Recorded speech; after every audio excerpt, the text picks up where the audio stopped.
அன்னபூரணி. பசியால் வாடும் உயிர்கள் அனைத்துக்கும் இரக்கத்துடன் உணவு தரும் தாயான அவள். பசிக்கு தீர்வாக மட்டுமல்ல, ஆன்மாவுக்கான பசிக்கே உணவளிக்கும் தெய்வீக சக்தி.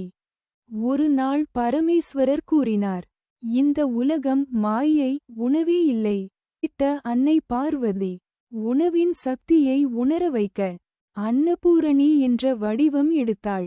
வாரி வாரி அரிசி ஊற்றி பசியால் வாடும் உயிர்களுக்கு உணவு கொடுத்தாள்.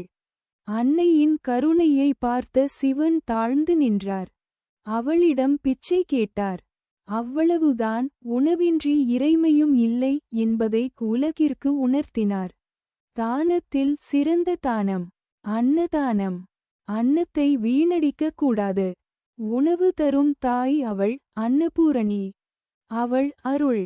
பசிக்கு தானம், ஆன்மாவுக்கு நிம்மதி. அன்னபூரணி கோவிலுக்கு செல்லும் ஒவ்வொருவரும் பசியின்றி திரும்புவதில்லை, உணவோடு. அமைதி, நிறைவு மனதுக்குள் படியும். அம்மன் விரும்புவது நம் வழிபாட்டின் பாசமல்ல, நம் மனத்திலிருக்கும் உண்மையைத்தான். மனதில் துளி அளவு கூட தவறில்லாமல் இருங்கள், அவள் அருள் உறுதியாக பொழியும். இந்த உண்மை உங்கள் நெஞ்சையும் தொட்டிருந்தால் சப்ஸ்கிரைப் பண்ணுங்க.